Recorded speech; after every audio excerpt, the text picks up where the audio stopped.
예, 저를 좀 소개하면요. 저희 아버님은 목사님이었습니다. 예, 서남교회에서 사역을 마치고 이 상대한 교회를 개척할 때 저희 아버님이 계셨던 서남교회에서 개척할 때 도움을 주고 그랬었는데, 제가 생각이 나는 게 제가 그때 백수였는데 상대한 교회 개척한다고 해서 1,000원을 헌금한 것 같아요. 기억이 나요. 예, 전 어릴 적부터 아버지가 너는 목사 되라, 오남 이녀의 가정 속에서 목사 되라, 그래가지고 목사 되는 줄 알았어요. 근데 제가 공부를 안 했어요. 운동을 얼마나 좋아하는지 지금도 테니스를 치고 있어요. 그 테니스 칠 때는 왜 이렇게 감정이 올라가고 기쁜지 모르겠어요. 자, 그렇게 공부를 안 하니까 제가 대학을 못 갔고요. 제가 하나님 앞에도 부끄럽고 특히 아버지 앞에 너무 죄송스러워서 아버지에게 이렇게 이야기했어요. 아버지, 공부를 못하는 사람이 목사 되는 거 아닌 것 같아요. 저는 장로님이 되어서 교회를 잘 봉사할게요. 근데 아버님이 우시더라고요.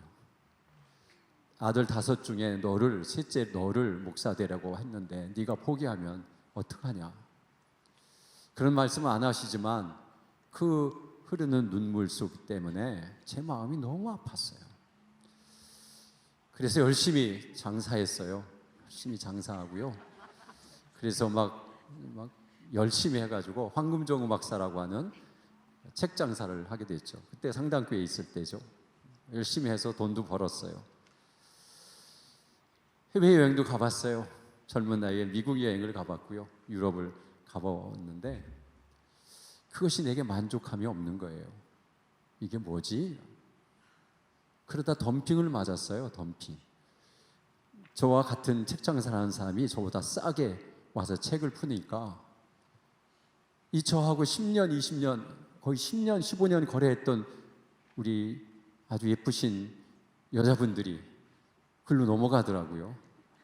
그것도 한 1,000원, 아니면 한 2,000원, 아니면 5,000원 정도에 조금 싸다고 하는 것 때문에 저하고의 관계를 끊고 글로 넘어갈 때 굉장한 상처를 받았어요. 10여 년 동안 공들였고 서로 관계를 하고 서로 이야기를 하면서 얼마나 친해진 관계인데 조금이라는 것을 가지고 나를 이렇게 버려? 거기서 큰 충격을 받고 내가 인생을 이렇게 하다가 인생을 마치는 것은 아니다라는 생각을 갖게 됐고요. 아버지의 눈물에 기도가 생각나기 시작했어요.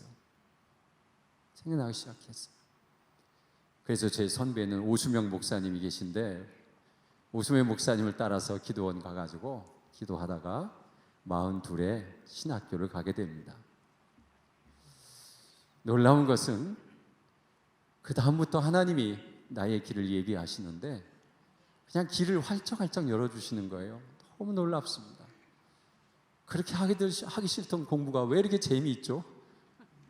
저는 지금도 신기해요. 제가 공부가 재미있다니. 그리고 공부를 해보니까 공부가 제일 쉬워요. 맞아요?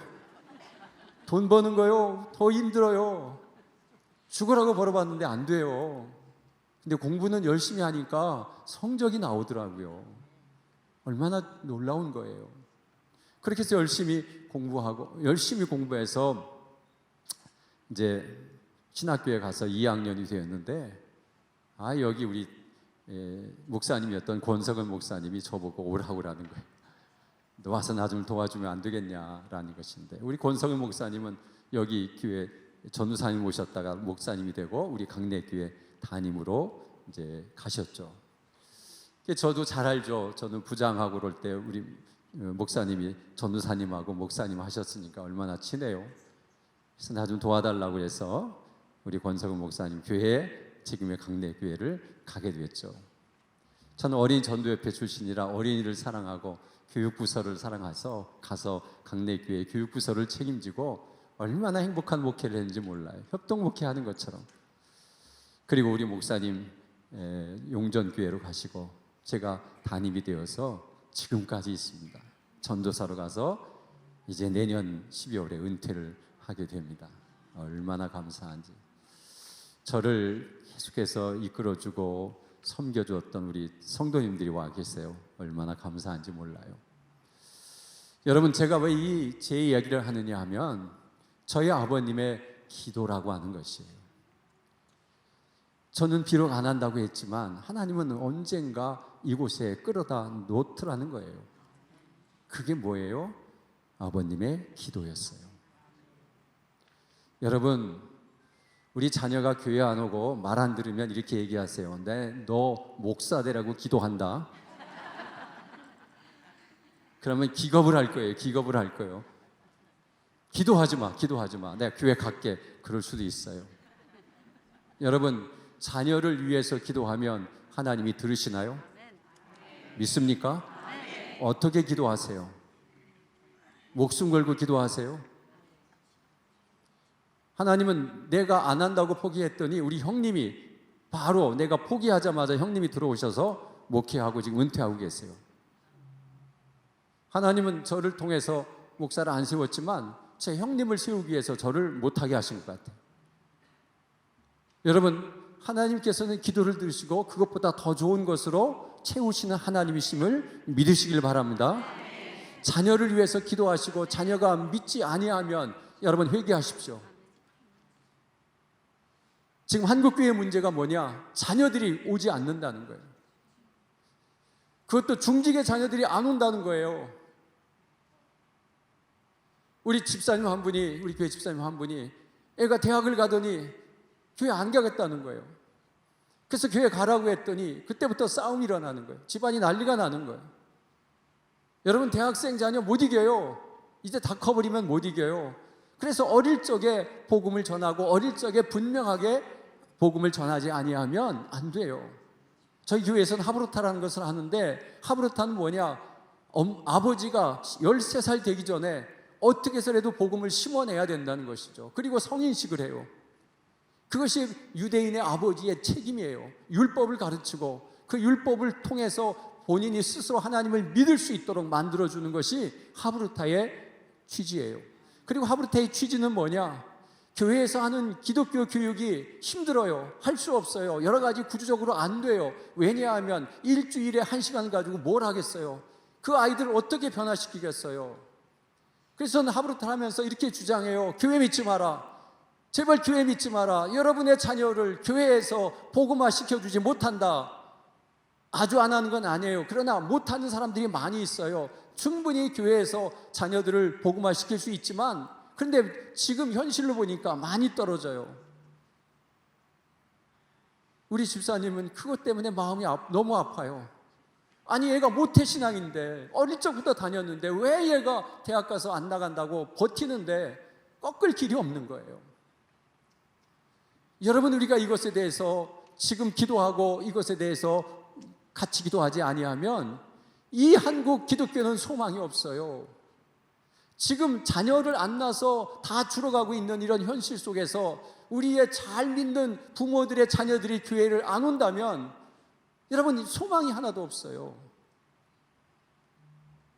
지금 유럽이 무너지고 있고요. 미국이 무너지고 있고요. 지금 한국도 무너지고 있어요. 한국이 기독교가 점점 줄어가고 있는 이런 현실 속에서 더 중요한 건, 더 심각한 문제는 뭐냐 하면은 여러분, 기독교 자녀들, 교회에 젊은이들이 없다는 거예요. 지금 수많은 교회들이 주일학교가 없는 교회가 허다하고요. 청년부가 없는 곳, 아동부 자체가 없는 그런 교회들이 너무 많이 늘어나고 있고요. 계속해서 늘어나고 있는 현실 속에서 우리가 젊은이들에게 어떻게 했으면 좋겠는가? 여러분, 고민하고 고민해야 돼요. 만약 여러분의 자녀들이 안 믿는 자녀가 있다면 그 아들을 앉혀놓고 이야기해야 돼요. 나는 자다가 가슴이 벌렁벌렁 내리고 가슴이 벌쩍벌쩍하고 깬다. 왜요? 그러면 어디 아프세요? 그러면 네가 지옥 가서 벌벌 떨고 있는 모습을 보면 나는 밤잠이 안 온다. 교회가 어디, 지옥이 어디 있어요? 천국이 어디 있어요? 라고 대들 거예요. 제발 그런 기도하지 마세요. 제발 나한테 그런 거 강요하지 마세요. 나 강요하면 여기 안 와요. 네가 여기 오든 안 오든 관계없다. 그러나 나는 너를 천국에 보내야 할 책임과 의무가 있다. 네가 정말 안 오면 나 지금부터 금식한다. 내가 굶어 죽든지 네가 교회 오든지 둘 중에 판가름 내자. 여러분, 이렇게 하지 않고는 우리 자녀들 불러올 수가 없어요. 안 와요. 이 심각한 문제를 우리가 어떻게 해야 돼요? 눈물로 기도해야 되고요. 자녀들 앞에서 왜 그렇게 울며 기도하느냐고 하면, 네가 지옥 가 있는데 내가 마음이 아프냐? 내가 마음이 편하냐? 그냥 교회 좀 와봐. 교회 좀 와봐. 그렇게 해서 올 아이들이면 벌써 왔어요. 사회가요, 그 아이들을 보내지 않아요. 세상에 좋은 것들이 그 아이들을 보내지 않아요. 그래서 여러분, 우리가 그 일을 감당해야 되는 것입니다. 자녀가 신앙생활 안 하고 있을 때 부모의 마음이 어떨까요? 여러분, 우리는 깊이 한번 생각해 봐야 돼요. 한국교회가 지금 심각한 문제를 앓고 있습니다. 한국교회의 가장 큰 문제는 연합하지 못한다는 거예요. 한국교회의 힘이 얼마나 센데요. 교회 다닌 사람 중에 정부 요직에 얼마나 많이 있고요. 부자도 얼마나 많이 있고요. 정말 능력 있는 사람이 한국교회에 얼마나 많은지 몰라요. 그런데 한국교회를 우습게 하는 정부기관이에요. 왜요? 대표가 누군지 모르겠다는 거예요. 카톨릭에는 추기경이 있어요. 불교에도 누가 있어요. 그런데 이 기독교는 누가 대장인지 누가 이끌어가는지 모르겠고 하나가 안 된다는 거예요. 기독교에서 아무리 데모를 해봐도 콧방귀도 안 껴요. 그 이유가 뭐예요? 연합을 못해요. 연합을. 하나가 되지 못하는 거예요. 근데 이 마마크롭을 가지고 연합 기도를 한다는데, 이야, 이거 너무 소중한 거다라는 것을 깨닫게 되었어요. 여러분, 우리가 기도로 하나가 되지 않겠어요? 이 나라를 기독교 국가로 끌고 가야 되지 않겠어요? 여러분, 그래야 이 나라 소망이 있어요. 우리 한국이 왜 이렇게 잘 사는 나라가 되었어요? 세상에 우리나라처럼 빨리 경제 부흥한 나라가 없어요. 그런데 또 하나 이렇게 빠르게 발전한 것이 있는데, 그것은 뭐예요? 기독교가 이렇게 빨리 발전한 나라와 역사의 유례가 없어요.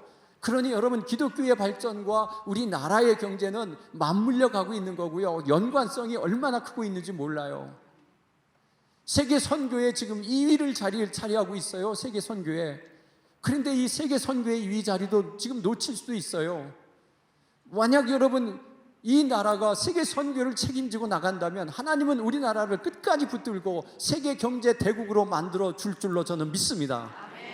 그래서 이 나라를 선교 대국으로 만들어야 되고요. 선교하는 교회, 선교하는 나라, 연합하는 나라, 그래서 힘을 합쳐가지고 힘껏 나가는 나라를 만들어야 되는데, 우리 한국 교인들의 가장 큰 문제가 뭐냐 하면은 연합을 할 줄 몰라요. 하나가 될 줄 몰라요. 교회에서 왜 이렇게 싸워요? 총회 가면 왜 이렇게 싸워요?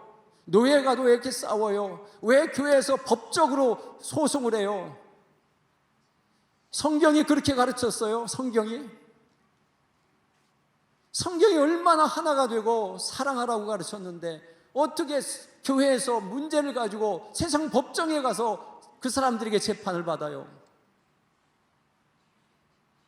여러분, 이것은 우리가 해야 될 일이 아니에요. 정말 우리를 내려놓고 사랑해야 돼요. 사랑. 성경이 뭐예요? 서로 사랑하라. 예수님 말씀하시잖아요. 내가 다시 말하노니 사랑하라. 사랑하십니까? 집에 왼수 사랑하십니까? 원수와 왼수가 다르죠. 원수는 안 만나면 돼요. 그러나 왼수는 죽을 때까지 만나요. 그 왼수 하나도 못 사랑하잖아요.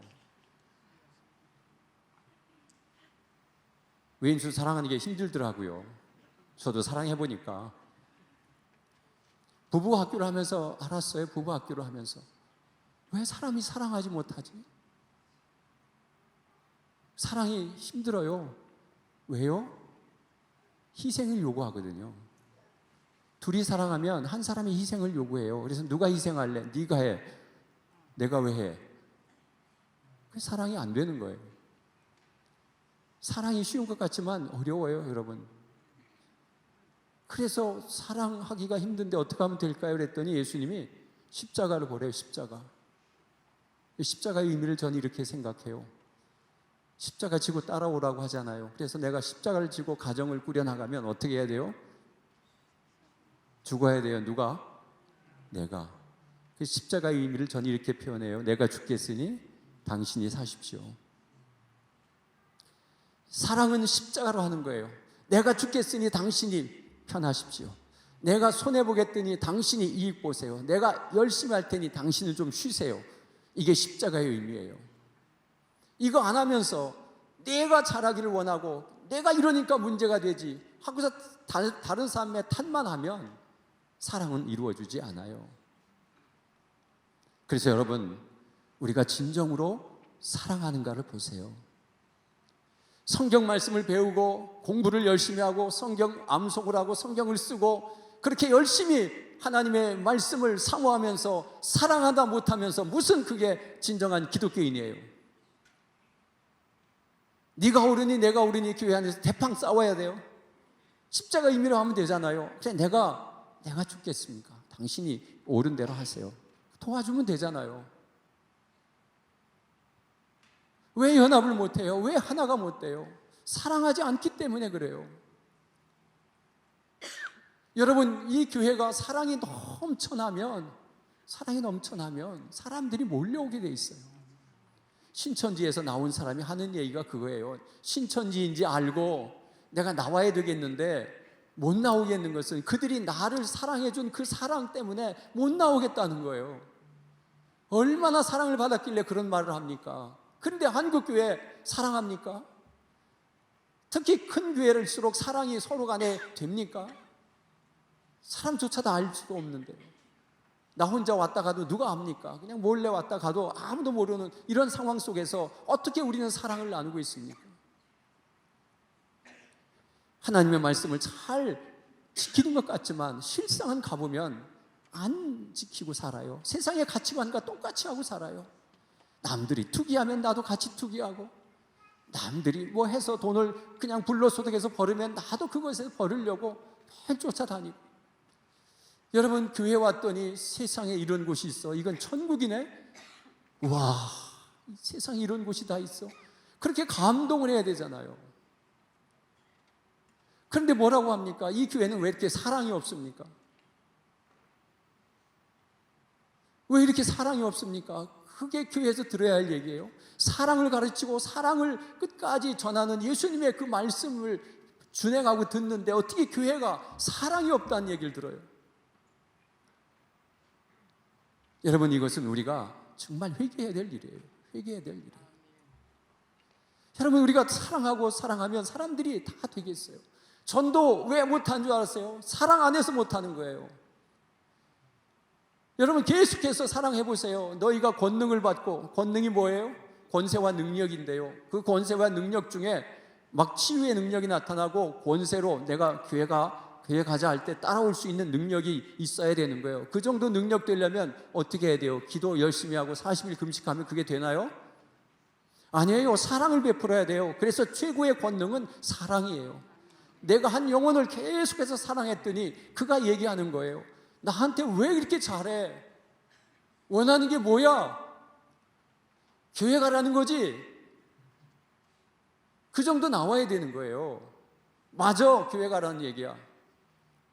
내가 너를 얼마나 사랑하는데 너 지옥 가는 거 내가 볼 수 없어. 나는 어떻게든지 멱살을 잡고라도 너 천국에 보내는 게 내 임무야. 가자. 그럴 때 꼼짝없이 따라올 수 있도록 사랑을 베풀어 놨어야 따라오죠. 말로만 교회 가자고 너나 잘 가, 너나. 여러분, 우리는 사랑을 배웠고 사랑을 실천하는데 집에서도 사랑을 실천하지 못하고 이웃과도 사랑을 실천하지 못하고 교회만 열심히 다니면 구원이 있는 것처럼 생각하는데 여러분, 그게 전부가 아니라는 사실을 오늘 말씀드리고 싶어요. 여러분, 하나님께서 여러분을 선택하셨어요. 여러분이 교회 나오게 됐고 여러분이 예수 믿었다고 하는 것은 너무 놀라운 일이에요. 이건 감사하고 또 감격할 일이에요. 왜냐하면 내가 이 세상에서 가장 잘한 일이 뭐냐고 물으신다면 저 예수 믿은 거예요. 부모님이 예수 믿어서 그냥 거저 믿었어요. 이거는 축복 중에 축복이에요. 여러분이 어떻게 믿었든지 하나님을 믿었다는 것은 너무나도 놀라운 사실이에요. 여러분, 하나님이 여러분을 창조하시고 여러분에게 가장 바라는 게 뭘까요? 뭘까요? 첫째 사명이 있어요. 그건 뭐냐 하면은, 너 나만 안 섬기면 내가 가만 안 둔다, 그런 하나님이세요? 아니에요. 아름다운 세계에서 내가 만든 창조물과 내가 소개해 준 사람들과의 만나서 행복하기를 원해요. 맞습니까? 제가 이걸 몰랐는데 딸을 시집 보내고 알았어요. 딸을 보내고 내 마음이 뭐냐면, 너 용돈 안 갖고 내가 가만 안 둔다, 이런 말 못 하겠어요. 원하는 건 뭐예요? 나 용돈 안 줘도 돼. 너희들 둘이 행복하게 살았으면 아빠가 행복해. 그 마음뿐이 없어요. 근데 어느 날 딸이 와서, 아빠, 나 결혼 잘못한 것 같아. 그 얘기 들으면 가슴이 철렁 내려앉아요. 여러분이 힘들고 어렵고 괴롭고 나는 왜 이렇게 살아야 되나, 그런 마음을 하면 하나님의 마음이 철렁철렁 내려앉아요. 그러나 내가 기쁘고 행복하고 하나님 때문에 내가 행복해요라고 외치면, 여러분, 하나님은 기뻐하신다니까요. 너무 좋아하신다니까요. 근데 왜 이렇게 화만 내고 왜 이렇게 짜증만 내고 살아요? 기뻐하고 살아야 되지 않겠어요? 그래서 여러분, 우리가 1차적인 사명이 뭐냐 하면은 행복하게 사는 거예요. 맞습니까? 하나님이 만들어 놓은 창조물 속에서, 또 꾸려진 가정 속에서, 나의 환경 속에서 내가 최대한의 행복하게 사는 것이 하나님을 위한 놀라운 일이에요. 지지리도 못 살고 행복한 게 아무것도 없는데 어떻게 행복하냐고. 기도하세요. 기도하면 여러분의 상황과 여러분의 아픔을 행복으로 바꿔주고 마음의 평안을 주신다니까요. 어떤 사람은 그지같이 살면서 행복하대요. 어떤 사람은 갑부로 살면서 불행하대요. 행복은 내가 정하는 것입니다. 기도하면 내가 살고 있는 현상 속에서도 하나님은 나를 기쁘게 해주시고 정말 놀라운 은혜를 우리에게 허락하시는 거예요. 아직도 행복하지 않고 불행하다면 십자가를 지고 가세요. 그러면 행복해집니다. 믿으십니까? 내가 순교하고 내가 죽어지고 내가 양보하면 가정은 행복해지고 내 주변은 행복해집니다. 믿으십니까? 1차적인 사명을 여러분 이루어내셔야 돼요. 내가 행복하지도 않는데 무슨 가서 전도를 해요? 전도하면 뭐라고 해요? 너나 잘해, 너나 잘해. 1차적인 행복을 여러분 우리가 해야 될 사명입니다. 믿으십니까? 2차적인 사명이 있어요. 그 행복을 누린 사람이 해야 될 일이 있어요. 그게 뭐냐 하면은 한 영혼을 구원하는 일이에요. 이것은 정말 중요한 일이에요, 여러분. 중요한 일이에요. 목사님과 로잔 대회를 하면서 우리 본문이 똑같죠. 저희들도 사도행전 1.8절이 사도행전적인 교회를 만드는 거예요. 여러분, 제가 이제 한 2년 남아가지고 하나님, 내가 2년 동안 정말 해야 될 일이 무엇입니까? 물었더니 전도하래요. 전도. 내가 할 게 뭐 있냐? 전도하는 것밖에. 너 목사가 돼서 전도했냐? 물으는데 너무 부끄러운 거예요. 전도한 게 없어요. 이렇게 설교는 죽어라고 열심히 했지만 믿지 않는 자에게 가서 예수 믿읍시다라는 것 못한 거예요. 하나님께 회개했어요. 하나님, 목사는 전도 못합니까? 그래서 목사님한테 물어봤더니 다 못한대. 그래서 좀 위로는 좀 받았는데 하나님 앞에는 그게 안 되는 거예요. 그래서 저는 기도해요. 하나님, 우리 성도님이 아니고 믿는 사람이 아니고 안 믿는 사람에게 복음을 전할 수 있도록 매일매일 하나님께서 기회를 주세요. 안 믿는 사람 만날 시간이 없어요. 그래서 늘 기도했더니 하나님께서 놀라운 일들을 마련해 주시고 안 믿는 사람을 만나서 복음을 전할 수 있는 기회를 주시더라고요. 그가 오든 안 오든 관계없어요. 이제는 노골적으로 전도해요. 천국 갑시다. 당신 그러다 지옥 가요. 막 이렇게 전해요. 막 기분 나빠도 하고요. 어쩔 수 없어요, 이제는. 여러분, 이거 해야 됩니다. 그렇게 기도했더니 자꾸 초상이 나더라고요. 그래서 이게 뭐지? 바빠 죽겠어요, 초상이 나는데. 초상집에 갔더니요, 안 믿는 유가족들이 쫙 앉아 있는 거예요. 저보고 설교하잖아요. 이야, 막 찬스가 생기고 그들은 슬퍼 죽겠는데 나는 신나는 거예요. 왜요? 안 믿는 사람들이 다 있잖아요. 다 앉아 있잖아요. 설교할 때 다 앉아 있고. 거기서 막 천국 얘기 노골적으로 하는 거예요, 이제는. 근데 그때 안 믿는 사람들은 설교 안 들어요. 딴짓하고 있고요. 졸거나 그러고 있어요. 근데 천국 얘기하니까 눈이 이렇게 떠져가지고요. 가만히 쳐다보고 있더라고요. 여러분, 우리가 한 영혼을 구원하면 어디에서 잔치가 벌려요? 천국에서 잔치가 벌려요. 그리고 구원하면 너무 기뻐요. 너무 행복해요. 여러분, 인생의 목적이 뭐예요, 여러분? 아까 제가 행복하게 사는 게 인생의 목적이라고 얘기해 줬죠? 인생의 목적을 뭘로 삼겠어요? 자, 천국에 가면 천국 문지기가 붙들 거예요. 천국에 들어가려고 했더니 잠깐만, 그리고 붙들 거예요. 붙들어서 말할 거예요. 당신 천국 갈 자신 있어? 그랬더니 예, 자신 있습니다. 그래? CCTV 틀까? CCTV 튼다? 그랬더니 머리를 긁고 알았어요. 그럼 지옥으로 갈게요. 여러분, 하나님은 여러분을 다 찍고 있어요. 너무 무서운 게 내 마음을 찍고 앉았어요. 내가 생각하는 것까지 다 찍고 있어요. 그니 그거 틀었다가는 큰일 나요. 그런데 해야 될 말이 있어요. 그렇다고 내가 지옥으로 갈 수는 없잖아요. 평생 예수를 믿었는데. 그럼 뭐라고 해야 돼요? 뭐라고 해야 돼요? 맞아요. 저 CCTV에 찍힌 사람이 죄인인 거 내가 맞아요. 그러나 그거 예수님이 용서해 준다고 약속하셨어요. 예수님한테가 물어봐요. 왜 나한테 물어요? 맞죠? 그래서 당당하게 문지기를 밀치고 천국으로 들어가야 돼요. 거기서 밀리면 안 돼요. 근데 하나님 앞에 갔더니 잘 왔다 하나님이 이렇게 이야기하면서 묻더라고요. 하나님이 너 인생을 어떻게 살았니? 예, 제가 자녀를 키우고 무엇을 하면서 열심히 살았어요. 잘했다. 정말 힘들게 살았구나. 그런데도 승리했구나. 그럼 나를 위해서 한 거 없니? 나를 위해서 한 거 없니? 교회 와서 설거지 열심히 했는데요. 교회 와서 청소 무지하게 열심히 했는데요. 그거 말고 있잖아. 뭐예요? 내가 가장 기뻐하는 거. 내가 가장 기뻐하는 거 그거. 그러니까 전도하는 거예요. 열매를 요구하세요. 누구 전도했니? 저는 제가 지금 죽어서 하나님이 누군지 명단 좀 내라 그러면 저는 진짜 식은땀 흘릴 것 같아요. 명단을 모르겠어요. 누가 나 때문에 예수를 믿었는지. 하나님이 그걸 자꾸 요구하시면 너는 나를 위해서 내가 얼마나 너를 여기까지 인도했고 그리고 내가 그렇게 원했던 거 있잖아. 뭐 해달라고요?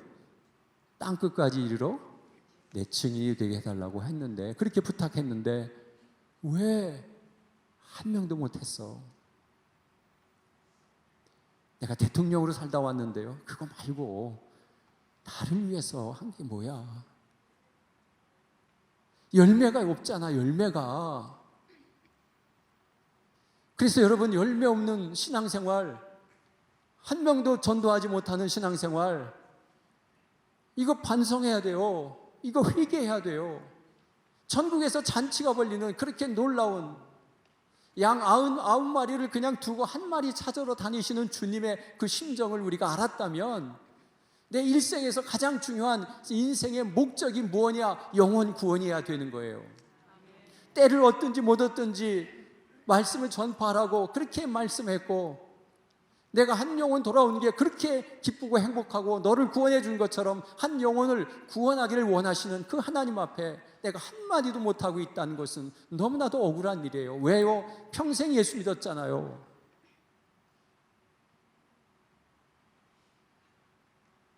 여러분이 우리 인생의 목적을 바꿉시다. 아멘. 사랑의 하나님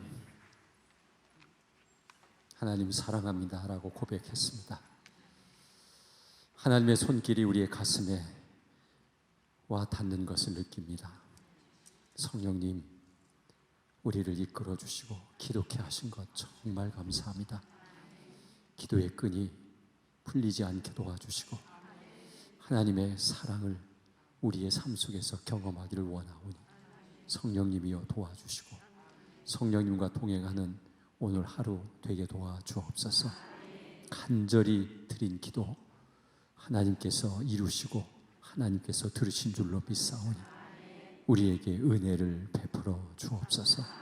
마마크럽이 아버지 하나님 더 많이 모여서 하나님 앞에 영광이요 우리에게는 기쁨이 되는 기도회가 되게 도와주시옵고 이것을 이끌어가는 귀한 임원진들에게 한없는 축복과 은혜를 허락하여 주옵소서.